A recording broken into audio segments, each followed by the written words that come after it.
Good evening, welcome back to আনি blog. আর আজকে একটা ছোট একটা মিনি ব্লগ হবে, তো ভিডিওটা স্কিপ না করে ফুল ভিডিও দেখতে থাকো। তো এই পাশে দেখো মানে জলদি জলদি করে মাছগুলো পরিষ্কার করে নিবার লাগছং। কালকে যেটা ব্রিকেট মাছ কাটছং তো এটা গোটাইটাই ফ্রিজত আছিল আর রাইত 2-3 পিস রান্ধেছিলাম। আর মুই মানে ঝোল থেকে ভাজি মাছ দিয়ে ভাতটা বেশি ভাল পাং, মাছ ভাজিয়ে ভাত খাওয়াটা। তো যেহেতু রাইত 3-4 পিস করে এমন করে রান্ধিছিলাম আর মুই ভাজি দিয়ে ভাত খাইছং। তো সকালে ফির রাইতত মনে বা খুলটি কালার ঘুরে আনছিল বলে সকালে মানে মাছের মাথা বা মানে ফিসে এগুলি দিয়ে মানে তোমার খুলটি কালার ঘুরে দিয়ে রান্না লাগবে।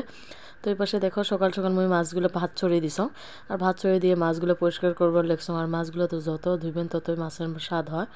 তো এই পাশে দেখো ভালো করে ধুয়ে নিবার লাগছং। আর মাসুবা ওই পাশে খুব অত্যাচার লাগাইছে। আর আজকে যেহেতু মাসুবা স্কুল যায় নাই, মাসুবার অল্প অসুবিধা আছিল, তো আছে গোটাই দিনই মোর পাশে বেড়াইবে মানে খাং খাং করে থাকবে, গোটাই দিনই আর ভোক লাগি থাকবে। তো পাশে দেখো মাছগুলো ভালো করে একদম ধুয়ে পরিষ্কার করে নিলাম আর লবণ দিয়ে একদম পুরা খসে খসে ধুয়ে নিলাম। আলা ধুয়ে নিয়ে মুই ভাজবার ধরিম। তো ওই পাশে দেখো হলুদ লবণ নিলে মাখি নিয়ে মুই আগত মাছটা ভাজে নিম। আর সকালটা হওয়ার সাথে সাথে এত কামের চাপ পড়ে, মাথাটায় কাম করে না। আর এই পাশে যেহেতু বাবা মানে ছোট বাবার খুব সর্দি কাশ, তো মানে নামিয়ে দেওয়া যায় না যে হাঙুর পারবে পাকাত। আর মাসুর তো বাবাকে নিবারও পায় না। তো এমন করি মানে আমার দিনগুলো যায় আর অল্প কষ্ট কষ্ট করি। আর এপাশে দেখো মাসরুবা মানে খাড়া হয়ে আছে হাড়ি ধরি দুধ দিয়ে ওটস খাইবে আজকে, মানে বাড়িতে আছে মানে গোটাই দিন খায় থাকবে। আর এপাশে দেখো মাছগুলো একদম সুন্দর করে মানে গরম তেলত একদম কড়কড়া করে ভাজি নিন ডাইলের জন্যে। আর মাসুবাও মাছ ভাজা মানে মাছ ভাজা কতখানে হইবে বসে আছে, ভাত খাবে মাছ ভাজা দিয়ে। তো কানসাগুলো থুয়ে দিলাম আর মাছগুলো ভাজি নিবার লেগছুম প্রথমে, কানসাগুলো অল্প পরে দিম। আর এই পাশে দেখো ওই ওটস দিয়ে মানে দুধ দিয়ে ওটস দিয়ে খাইবে, তো উল্লে খাওয়া হওয়ার পরে ফির আর ওই মাছ দিয়ে ভাত খাইবে। আর এই পাশে দেখো মাছটা আদা ভাজা থেকে নামিয়ে তুল যে উইয়ের মানে দুধটা গরম করে দেওয়াই লাগবে। উইয়ের কথাটা মানে ওই যেটা করবে সেটা সাথে সাথে করে দেওয়াই লাগবে, আর না হলে তো ঘেনর ঘেনর আছেই। আর এই পাশে দেখো ভাতটাও হয়ে গেছে, যেহেতু তুমি জলদি জলদি করে আসো আর বাবাকে মানে বউ একজন একটা দিয়ে যাচ্ছ, ওই জন্য মনে হলো তাড়াহুড়া করে কামগুলো কমপ্লিট করে নিবার সবার লিখছো। আর তোমরা যারা যা আমার ভিডিওগুলো দেখেন প্লিজ তোমরা বেশি বেশি সাপোর্ট করবেন। আমি জানাও তোমরা মোক সাপোর্ট করবেন, তোমরা মোক ভাল পান। তো তোমরা কমেন্ট যাই যাই মোর ভিডিওগুলো দেখে থাকেন তো মোক অল্প অল্প করে কমেন্ট করবেন আর ময়ও তোমাদের কমেন্টে রিপ্লাই দিন। আর এপাশে দেখো মাছগুলো একদম পুরো লাল লাল করে ভাজি নিবার দেখছো। আর এপাশে ডালটাও তেলানি দিয়ে দিন। আর তোমরা কাই কোথায় দেখতে লেগছেন কমেন্ট করবেন। আর মই ডালটা কেমন করে রাঁধেন সেটাও দেখবেন, আর তোমরা কেমন করে রাঁধেন সেটাও মানে কমেন্ট করে জানাইবেন। তো তোমরা ভিডিওটা স্কিপ না করে ফুল ভিডিও দেখতে থাকো।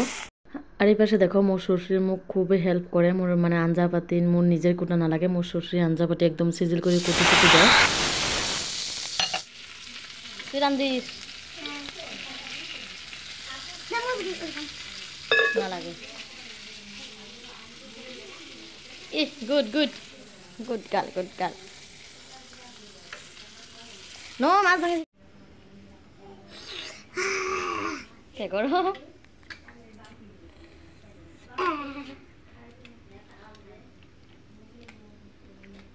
এই দুইটা কাই খাইবে? এই দুইটা আর বড়গুলা? আর তুই ছোট? আমি ছোট মাছ। আচ্ছা গুড গুড।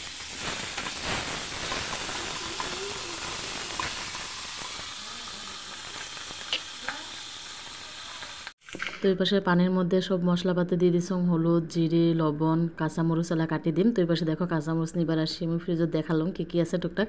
মাছ আছে, মাছ কালকে রাতের তরকারি আছে আর বুট আছে আর কিবা কিবি আছে আর ফ্রিজত সবজি টবজি আছে। যে পানিটা ভালো করে মানে বলক হয়ে আসবে তখন সেনে কালাইগুলো ঢালি দিম।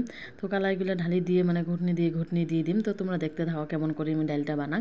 আর যেহেতু সব মানে ক্যাপচার করা হয় না তো অল্প যেহেতু একলা একলা মোবাইল দিয়ে হাতত নিয়ে ভিডিও করবো লাগছো। আর এই পাশে দেখো কালাইগুলো দিয়ে দিলাম, কালাইগুলো দিয়ে আমি ঘুটনি মারি দিছাম। ঘুটনি যেহেতু দুই হাতে মারে তো মোর মানে ভিডিওটা নিবার পাং নাই।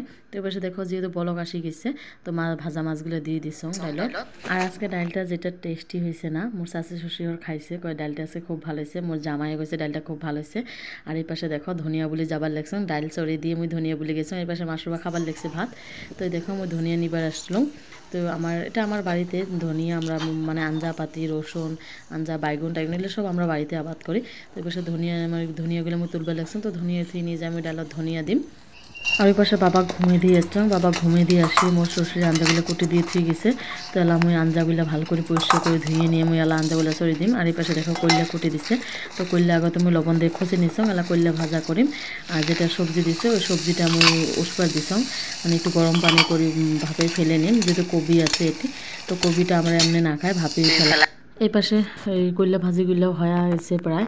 আর যদি দেখ মানে মানে সবজিগুলো আমি তেলানি দিয়ে দিছং, আর প্রথমে দিয়ে দিছং লবণ, তারপরে দিয়ে দিম হলুদ আর জিরে দিয়ে অল্প মরিচের গুঁড়ি দিয়ে মুই ঢাকি দিম।